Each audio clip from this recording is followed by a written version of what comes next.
Welcome, everybody, to Seattle Sports Union. My name is Abraham DeWeese. I'm back again with the Soul Man, Brian Solack, and on the boards is that damn dirty duck, Matt Paige. And we have a very special guest yet again. It's Jim Moore. Thank you. The prolific and most high, how's the right way to put this as far as Cougar fans go? You were there at the top echelon, the upper echelon of Cougar fans, and we're so happy to have you back again.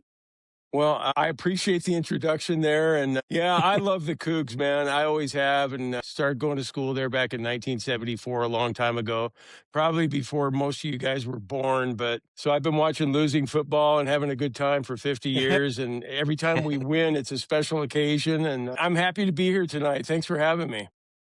Oh, thanks a lot. Let's jump right into that because I want to ask, as the Pac-12 has reconfigured itself and brought itself into a new format and new look, Boise State coming in, a bunch of other teams. How excited are you for this upcoming season for the Cougs in the new alignment?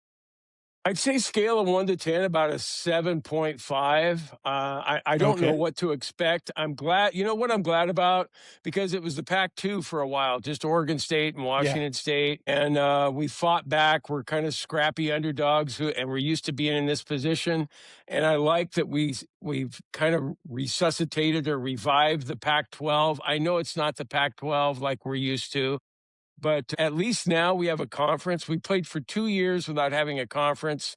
So the games will mean more this year in the Pac-12, and hopefully we can slide into that college football playoff at the end of the year. And we'll see how it goes. There's just so much uncertainty, though. I don't really know what to expect from the other teams in the conference or my own team, the Cougs. I'm excited about the coach, though.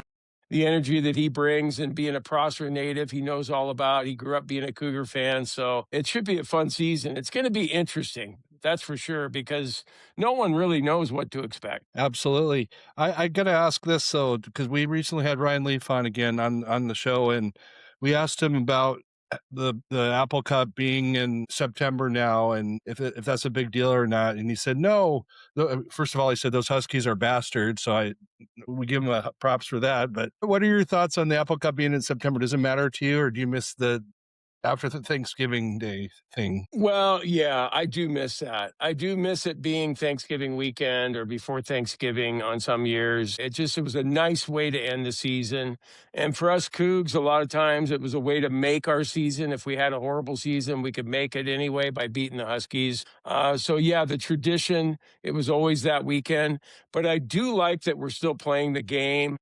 And yeah, it's in September, and this year it's the first game, and it's weird to be playing the Huskies in September, but it's better than like the Civil War. They've disbanded that thing, and Oregon State aren't playing each other. And what I like about this year's game is I think we go into this game with nothing to lose at all. The Huskies go into this game with Damon Williams really not wanting to be there. He had to put his tail between his legs and come back and accept the $4 million because he wanted to go to LSU and he couldn't go. So I'm really hoping that Damon Williams has a horrible day and people boo him. And I just think that'd be awesome. I would love that. If the Cougs could go in there and spoil their season on day one, it'd be awesome. I Absolutely. feel like this whole Damon Williams thing is exactly what's wrong with college football right now.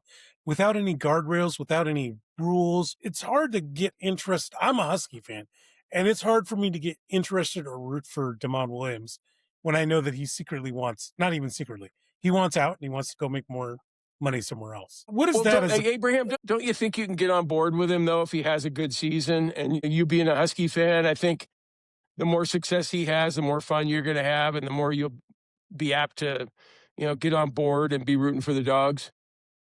I'm running into a scenario, Jim, where I stopped feeling any kind of connection to the players. It has been for a couple years now, and just this is more evidence of why I shouldn't root for the player's name on the back of a jersey. It's kind of the reason also, Jim, where if it's going to be pro sports, why don't we just make this pro sports? Make them sign contracts so they have to stay. Yeah. Well, the thing is that at least you're at a school that's playing in a Power Four conference, and you have a chance of retaining your players if they have a good season because you have enough money behind you to keep these guys.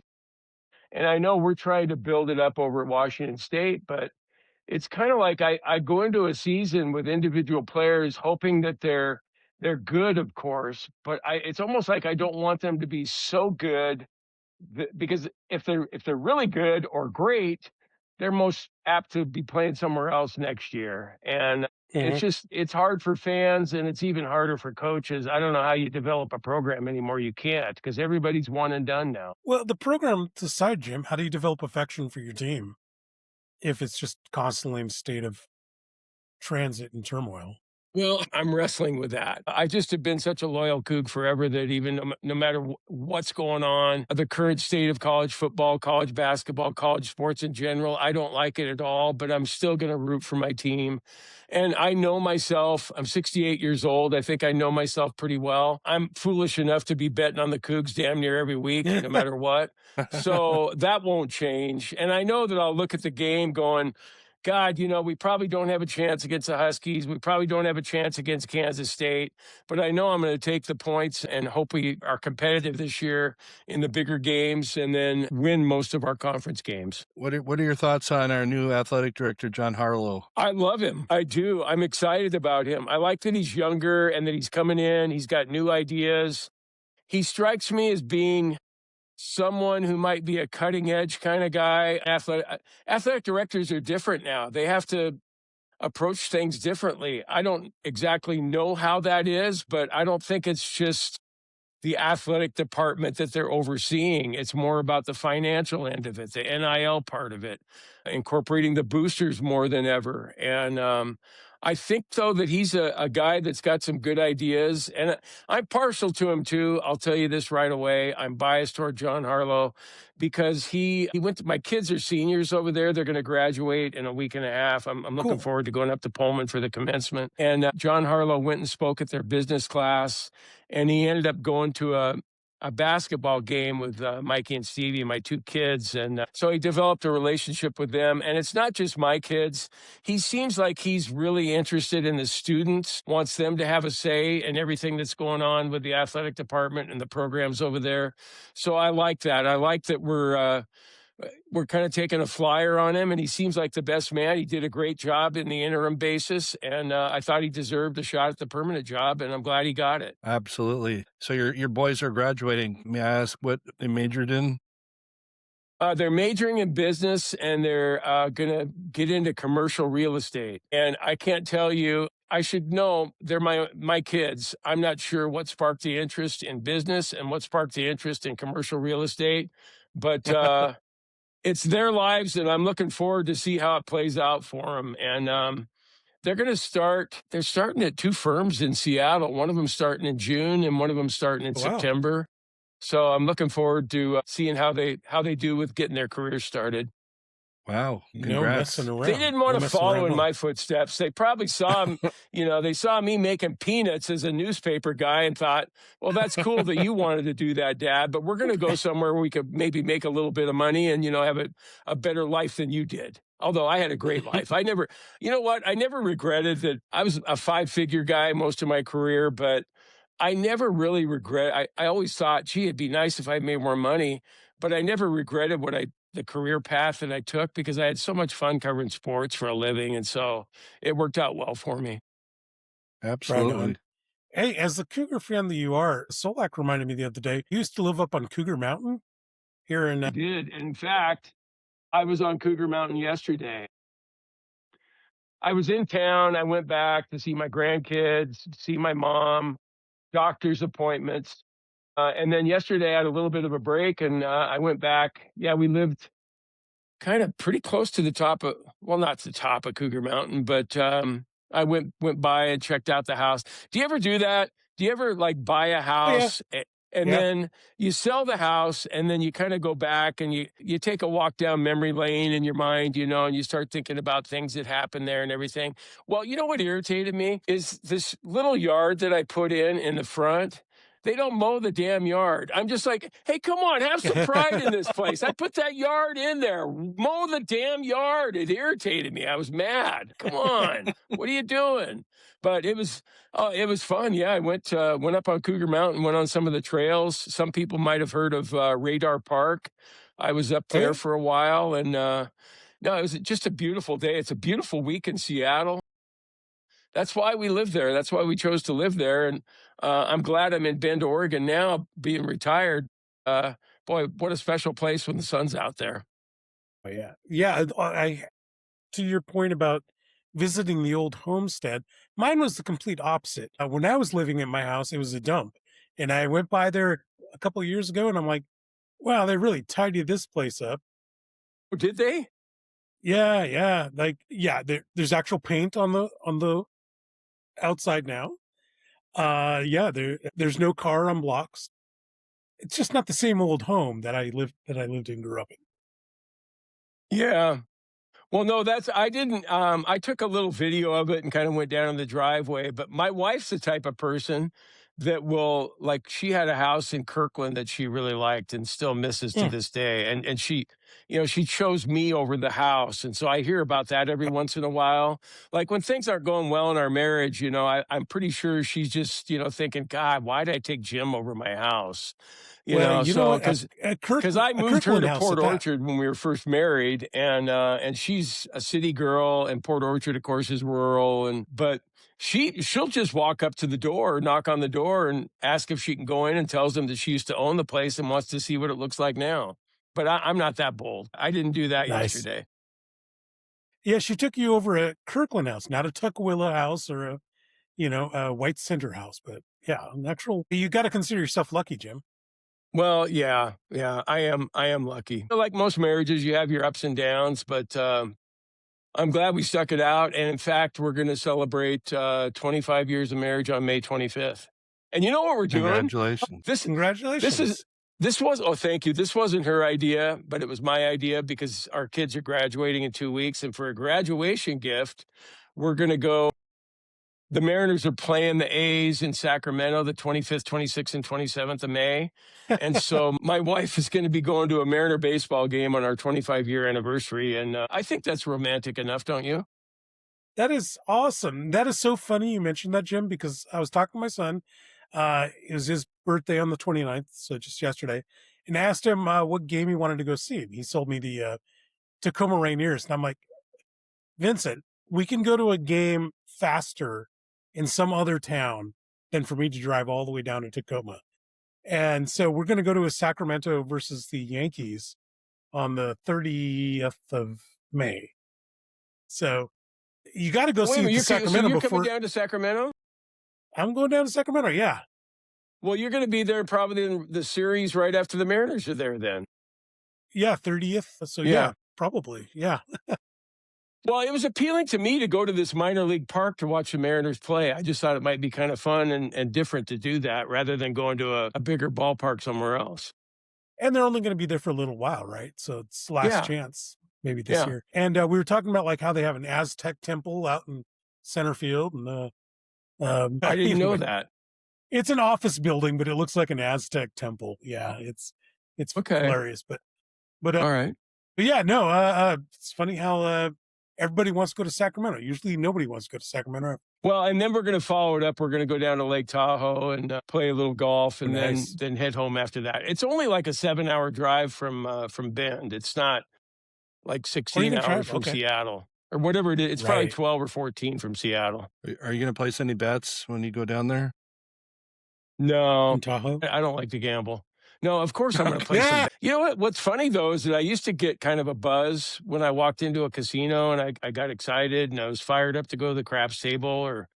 But I don't generally play blackjack or craps anymore because I just got tired of losing. I'd rather go in the sports book, bet $50 on a game and have 2 or 3 hours of entertainment watching the game rather than losing $100 in 5 minutes at the craps table when the guy says 7 out. Yeah, But I'll probably do a little bit with my kids now that they're old enough to gamble themselves.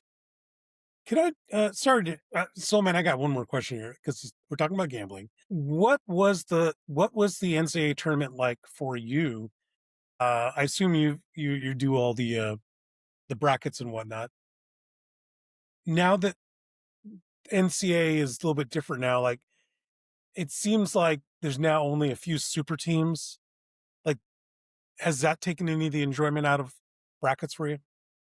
Well, I still enjoyed watching the tournament, and it doesn't matter however many teams there are or whether there's dominant teams like you pointed out this year, and it doesn't seem as wide open as it seems in past years. I can still do terribly with filling out a bracket. I had Michigan State winning this year, and I think they made it to the Sweet 16 was all. So yeah, I still think it's fun. I still enjoy it, but it seems like there are fewer teams that have a chance, realistic chance to win as opposed to in the past. Mm-hmm. I'm going to go in the Wayback Machine. Recently, you wrote an article about it in your Substack column, and do you mind sharing your Gary Payton toothpaste incident story from back in the What? 90s with everybody? A toothpaste incident? Well, yeah, I can do that if you'd like. I want to hear Please. this. It was, well, I was covering the Sonics between 90 and 96. And actually, I think it was the 96 season when this happened because the Sonics lost to the Nuggets in the first round when they were a 1 seed and the Nuggets were an 8 seed. Everybody remembers that. First time an 8 seed beat a 1 seed. And that was in, I think, probably 94. And then in 95, they lost in the first round to Nick Van Exel and the Lakers. And so it was kind of a big deal, 96, when they played the Kings in the first round, because it seemed like it was a mental hurdle, mental block the Sonics had that even though they had a terrific regular season, they couldn't get past the first round for whatever reason. Well, they won game 1 against Sacramento in Seattle, and then they lost game 2 to Sacramento, and they were heading to Sacramento for game 3. And I found out that Gary Payton had to go to the hospital. I think he went to Swedish or something. And after game 2, because he had to get IV fluids. And my idea for the story was, yeah, okay, the Sonics are trying to get over this mental block they have to advance past the first round. But look at what the glove did. He left it all on the floor to the point that he had to spend the night at the hospital getting IV fluids. It was, to me, I knew it was a good story. And I wanted to ask Gary about it before game 3 in Sacramento. They give us access before the game to go in and talk to the players for 10 minutes. When I went in to talk to him about it, I explained everything like I just explained to you. And he looked at me and he said, that ain't got nothing to do with basketball. And I said, well, yeah. I said, well, it kind of does, Gary. It shows that you left everything on the floor. You gave it your all, and you guys still lost, but you, the glove, left it all out there. And it was a good, I thought, I want to write about it. And he repeated himself. That ain't got nothing to do with basketball. And I tried one more time because I thought this is a hell of a story. And I knew that nobody else had it. I knew the other reporters didn't have it. And so I wanted to give it my best effort. So I basically begged him. I pleaded with him one more time.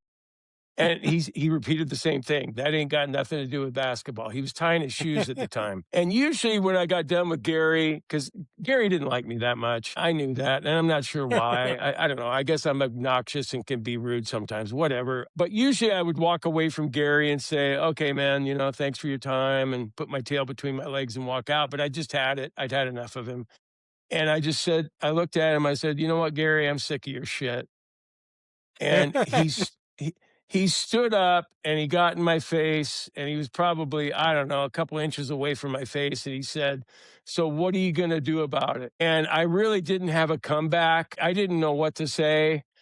But I didn't want to say, well, I'm not going to do anything about it because I'm a 38-year-old sports writer who's kind of flabby and out of shape. And you're a 26-year-old professional athlete who probably kicked my ass. I didn't want to say anything along those lines. So I saw River, no. Sorry, my dog's barking at a squirrel. But I didn't, yeah. And so I don't know why to this day why I said what I said, but he had just gotten done brushing his teeth.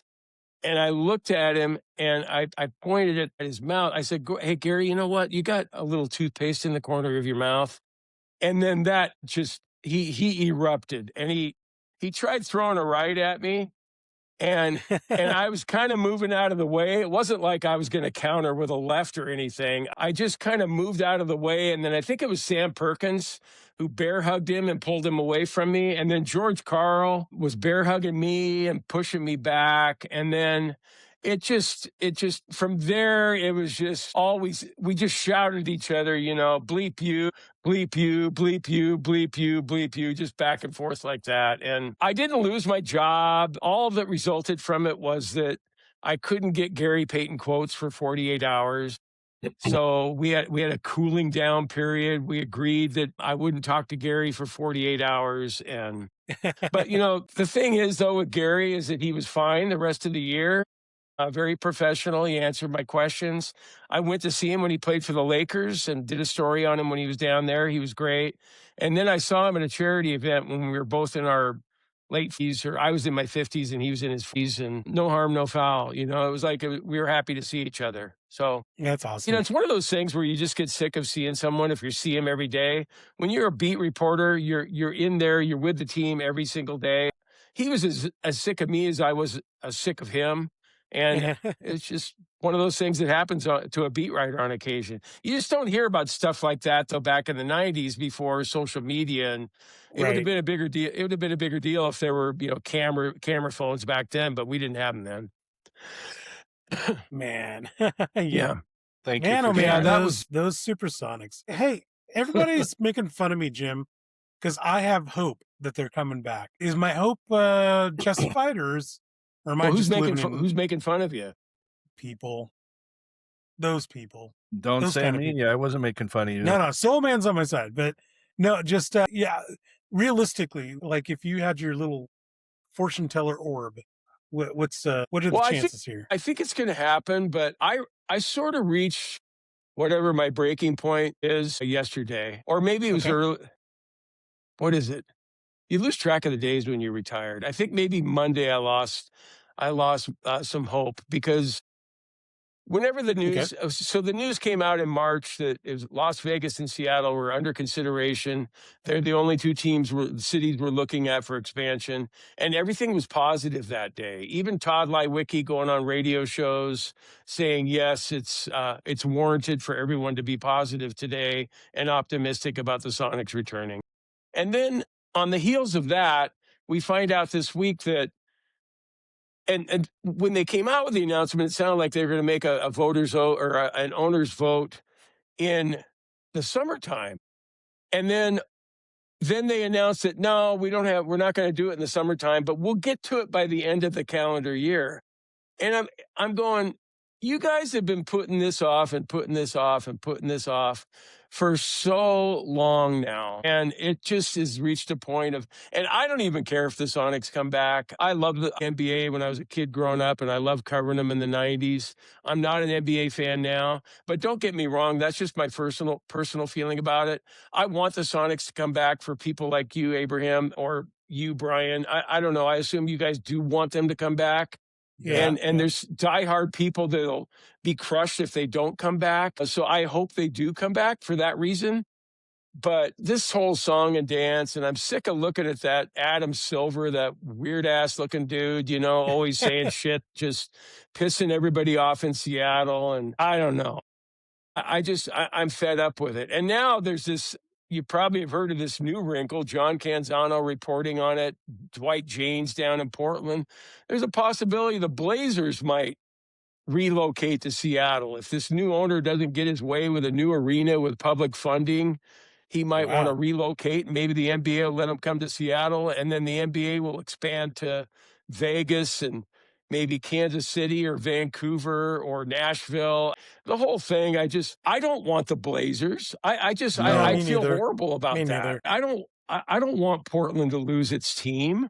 I don't want the Blazers to suddenly become the Sonics. And if it's a choice between, like I heard Softy talking about it today, if it's a choice between no team at all or the Blazers coming to Seattle, like if you don't get an expansion team, then he wants the Blazers.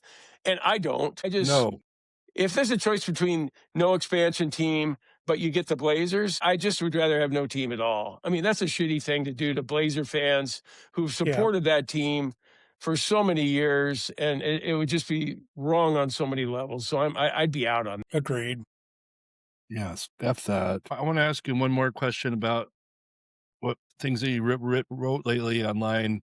I want to hear about well, you wrote about it, but share with us a little bit about your trip across the pond you just came back from. Oh, that it kind of comes across as a boondoggle, which it comes across like that because it was. It was. I have a friend who I met on a golf media trip a long time ago to Puerto Rico, and these golf media trips, for people who don't know what they are, those are complete boondoggles. You've got these PR agencies that work for these golf courses in different countries, and then they have media people come and play the courses and stay at 5-star resorts and then come back and write about it. And we Okay. don't have to pay anything for these trips. All we have to do is write something with the hope that people will go over and stay at these resorts and play. And so I met this guy from Austria, and he started a new golf travel business out of Vienna, Austria, and he asked me to help him out. And so I like that he's having a wild hair and rolling the dice and trying to get things going on his own. But he seems to think that I'm going to be able to draw a lot of people from Seattle who used to maybe read the PI or listen to 710 ESPN Seattle, and that maybe would want to golf with me. And I think he overestimated the possibilities there. But we did manage to get 5 people who went, and we went to the Cool. Silver Coast of Portugal. And we stayed at this beautiful resort on the water and played golf every day. Had side trips to Obidos, this old ancient town there, and then went to Lisbon for 2 days too. And so, yeah, it was really fun. And I'm hoping he's planning another trip to Sicily in October, and I'll be writing about that soon. And we're hoping to find 7 to 10 golfers who would want to make the trip. And I will say this, after kind of just poking fun at it for a little while here, I really like what my friend Stefan in Austria is doing. And I'm hoping that he'll get more people that'll be interested in going to this trip to Italy. There were a couple of people on the trip. There were, from Seattle. There was one from Tennessee, Kentucky, and then a couple from Columbus, Ohio.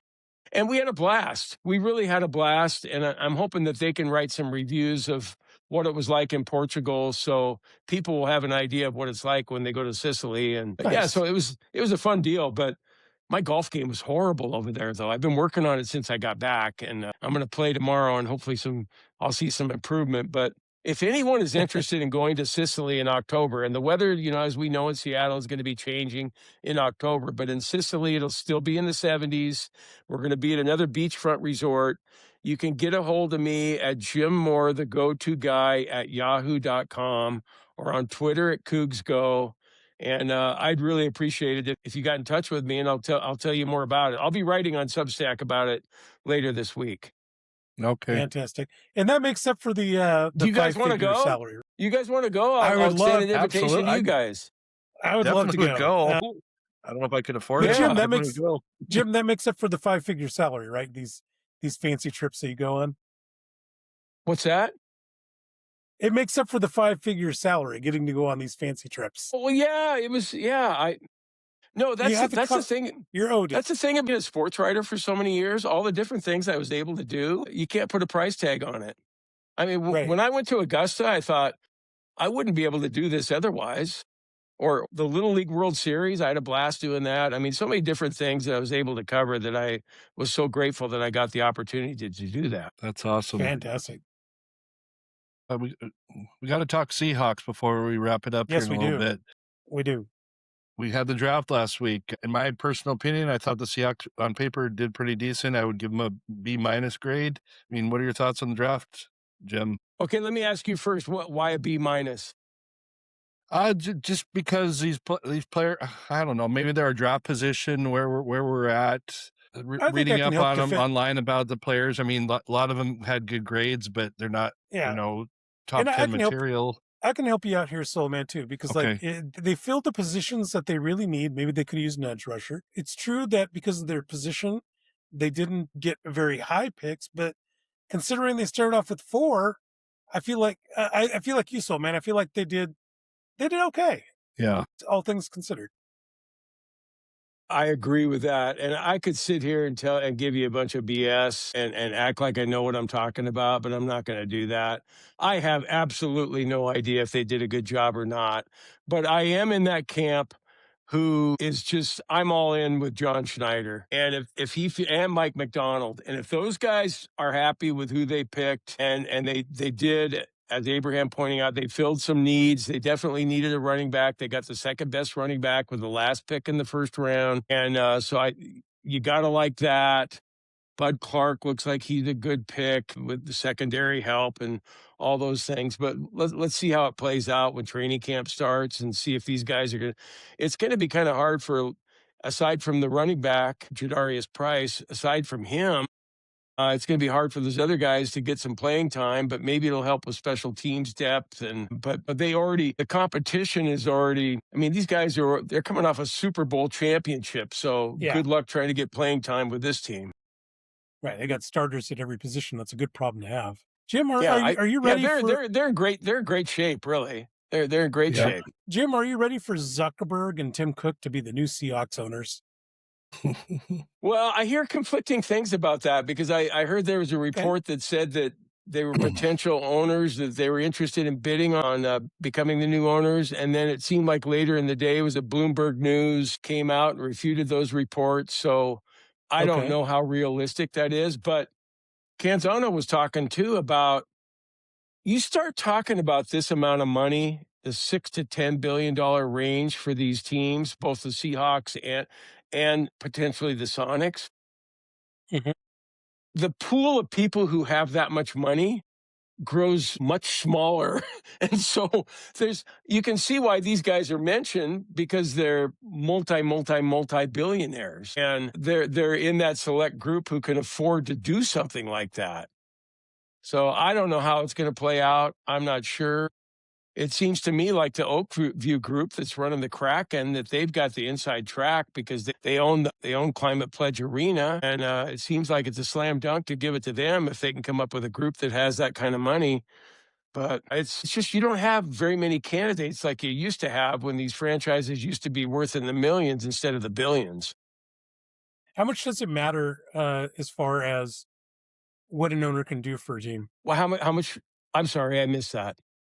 Yeah, no problem. How much does it matter? Like, how much impact does an owner really have for a team? Well, I think the best owners are the ones that delegate and allow the football people to run the football operations. But I think that when you make that much money and you're that successful in business or whatever your endeavor is that allowed you to be able to buy the team, you probably feel like you're going to know a lot about football too. And since it is your team, that you should have some input yourself.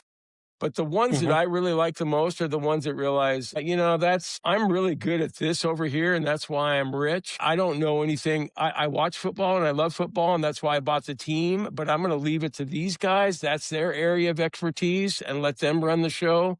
And so that's their way of being positive when they own a team. The negative way is when they start meddling and getting involved and too involved, or they're cheap like this Portland guy. I mean, who's going to want to play for the Blazers when he's, concerned about not having late checkout times on the road, or not traveling some pertinent people in your organization because you want to save on the airplane flight. So you don't want a cheap owner either. You want someone. That's the thing about it. If I'm a Blazers fan, I'm going, why would anybody want to come and play in Portland now for this owner when he's such a cheap bastard? So it's. Yeah, I think an owner can have a big impact on a team just by how he acts once he owns a team. That Trailblazer owner, is he pulling a George or Argyros type thing? Yeah, that wasn't a good time in Mariner history with George Argyros, the owner of, wasn't it Air Cal? Was that the name of the airline? I think it was Air Cal. I don't remember. Yeah, I don't remember. I think you're right, though. Yeah. No, that wasn't good, and neither was the Ken Behring era in Seattle Seahawks history. Yeah, we had our share, didn't we? We had who's right after Argyros, the guy from Indiana? Jeff Smulyan. We had him on the show. Yeah. Jeff we had our fair Smulyan, share of interesting owners. I guess Ackerley for the Supersonics was a bit of a skinflint too. Well, yeah, and then but the all-timer was Howard Schultz. Because of him, the team's not here anymore. Yeah, well, yeah. Good riddance to that guy. But anyway. Speaking of Seattle Mariners, they're 16-16 as they go into the month of May. Not whatever many people expected, but I'm okay with that. I mean, they played 500 ball. They're going to have their struggles. It's still early, in the season. Come summertime, I think we're going to make a run at it like we did last year. What are your thoughts, Jim? Oh, I agree with you, Brian. I think they're okay. They had that 8-game road losing streak. Things were looking pretty bad for a while there. You kept wondering, gee, are they going to finish 81-81? And now that they're back to 500 after this 5-1 road trip, the starting pitching, aside from Castillo, now there's questions about him. What should you do with Castillo once Bryce Miller comes back? That's going to be an interesting one for the Mariners to try and figure out. I was talking to my mom today. We were talking about Brash and a potential injury to his oblique that forced him to come out of the game last night in Minnesota. Maybe they can work around that when Miller comes back and put Brash on the injured list put Brash on the injured list, and then you can still keep Castillo in the rotation and add Miller to it too. I think Castillo, I don't think he's done yet, and I think he historically has pitched better. Of course, most pitchers pitch better at a pitcher's ballpark like T-Mobile. I think he's going to pitch well on Sunday. I don't know when you guys are coming out with this, but Castillo's pitching Sunday against the Royals, and I'm going to bet with both hands on that game, on Castillo to have a good game, because I think he's at a point where people are kind of giving up on him and thinking that he might be at the end of the line here a little bit. And I think we're going to see a little bit of a rejuvenated Rock on Sunday. So, and if I'm wrong, I'm going to lose money being wrong, because I'm going to bet on it happening. I think he's going to throw like a 3-hitter and throw 7 innings and look like the Castillo that the Mariners got when they made the trade with the Reds when he first came to Seattle. Right. I like that. Wow. Quality start. We could use that. Nice. I wouldn't mind seeing a trade, to be honest. See if we could get anything for him. Well, it's going to be hard to get anything for him, though, because of his salary. I think he's making $24 million this year. Okay. I see. Yeah, I think he's got like $48 million left on the contract or something, roughly. Okay. Yeah, and so, I don't know what you're going to get, but it's not going to be anything of note, I don't think. So they might have to ride it out. I can't see them putting him in the bullpen, though, or making him a long reliever. I can't see that happening. Nor should they. They should maybe, I don't know, maybe Hancock goes back there, maybe Bryce Miller. They'll figure it out. It's a good problem to have, right? Yes. Well, yeah, and you can come down. Maybe they can come up with a bogus injury for somebody and avoid the really tough decisions that they have to make with him. Good point. Good point. Well, we are getting towards the end of our show. Did you have any last questions there, Soulmate? I'm going to make a comment, though. Again, I'm going to go back to the articles you've been writing. Before your trip, you wrote a amazing article about your father's birthday. He would have turned 100 this year. I texted you about it and mentioning that was my father's birthday as well, but that's not why I'm bringing it up. It was a different Jim Moore article, and I know I'm not the only one who brought to tears. So I just want to say, sounds like a good man, and appreciate you sharing that story. Well, hey, Brian, that's nice of you to bring that up. Yeah, my dad would have been 100 on March 31st. He was born in 1926. He died at the age of 69. I think I've been thinking more and more about him this year, especially because I'm going to be turning 69 in June. And yeah, it's just, I'm not going to say it's an eerie feeling, but it makes you stop and think that, damn, that's the same age my dad was when he died. The other part of that I always think about with my dad too is now that I'm older, I was close to my dad, but I was probably closer to my mom. But I feel like as I've gotten older, I have a greater appreciation for who my dad was, and the relationship that we would have had now would have been closer than it was when he was alive. And then I know how much he would have enjoyed seeing his grandsons, my kids, playing baseball and basketball through their childhood. And and I think about how he taught me how to play cribbage and how much I would enjoy playing another game of cribbage with him. And just all that kind of stuff, goes through your mind. And definitely, I was fortunate to have him as long as I did.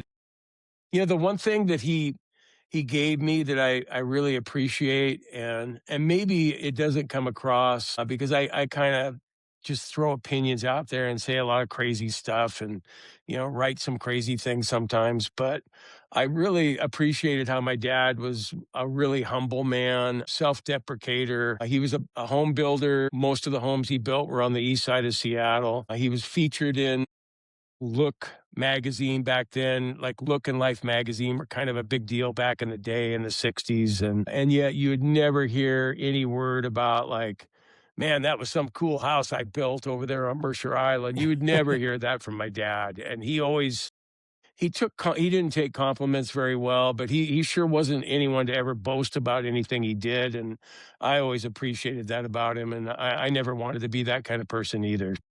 Thanks for bringing that up. Nice of you to bring that up there, Brian. What's his Absolutely. name? I was named after him too. I'm Jim Jr. He was James Howard Moore Sr. and I'm James Howard Moore Jr. Very cool. Well, as you know, we always like to end on a shout out at the end of our show here. So let's go ahead and do our round table here. I'm going to quickly give a shout out to my son, Vincent, who I guess we're going to Sacramento to watch Oakland Athletics baseball. So how about you, Soulman? I'm going to take advantage, and I got 3 quick shout outs. Heard from the Graz, and Graz is doing well, and just want to give him a shout out and stay strong, and we appreciate you. Shout out to my boss for my day job. He had heart surgery today. I just hope you're recovering well, and we'll try not to stress you out too much. And then 9 years ago today, I lost a good friend of mine. He is a Seattle cop, but he died and he just took a nap and he had an aneurysm. So just want to say I miss you, Ron, and shout out to the family. Oh, wow. Sorry, Brian. My Jim? condolences on that. That's sad. Thank you. Yeah. I'll give a shout out to my kids too, Abraham. I'm really proud of these boys. They'll be graduating at Washington State, as I said, and I already know I'm going to be a mess at the commencement because it's a combination of things for me. My daughter, who's 30, she'll be 35 in May. She graduated from Washington State. So I'm proud. I said I don't brag about things and I'm humble and I don't boast. I'm going to boast about my kids, okay? And I'm going to boast about me too. So I lied. I lied a few minutes ago. Yeah. I'm 3. You know what I am? I'm 3 for 3. All 3 of my kids went to Washington State and got their degrees. Go Cougs, okay? Go Cougs. And I know I'm going to be a mess at commencement. And it's not because I'm going to be drunk. I'm going to be a mess because I'm going to be I'll be crying. I know I'll be crying when my kids get their diplomas. And I'm already thinking about it right now. And I don't care. I don't care. There'll be tears of joy. And it's not only do I love my kids so much, but I love my school. I flat out love that school, man. I'm so proud to be a COUG and to pass that on to my kids too. It's going to be a special moment for me. Nice. And your kids' names again are? I'm sorry? Your kids' names are? Well, Michael and Steven. Yeah. Okay. Congrats to you two guys. Okay, let me ask you something about that. I call them Mikey and Stevie because they've always been Mikey and Stevie to me. And I had a former coworker on Facebook give me a hard time saying, hey, when do they graduate from being called Mikey and Stevie to, like never. Mike and Steve or whatever? And I was like, you know what? They're never going to graduate to that. They're always going to be Mikey and Stevie to me. Is that okay with you? Is that okay? I mean, am I wrong? Definitely okay. You are right. I mean, even though my kids are like right. They're adults now. Can I still call them what I called them when they were 5? Is there something wrong with that? You brought them here into the world. You get to call them whatever you want. Well, thanks, Abraham. I appreciate that. Yeah. Well, everybody, please check out Jim Moore. That's at GoToGuy, right? On X. Well, it's Jim Moore, the GoToGuy.substack.com. And then you can be a free subscriber if you want, but if you want to pay, that'd be great too. $5 a month or $50 a year. And there's special perks for the people who are paying. I haven't quite figured out what those are yet, but they're really special. Fantastic. I want to thank everybody out there for checking us out here on YouTube and on Spotify. On behalf of the Soul Man Brian Solack and on the boards, that damn dirty duck Matt Paige. My name is Abraham DeWeese, and we thank you very much, Jim Moore, for being on yet another show. We love having you on, and it's great to hear from you again. Yes. We'll see you guys. Well, appreciate you guys having me. Thanks a lot. Thank you. Go Cougs. Go Cougs.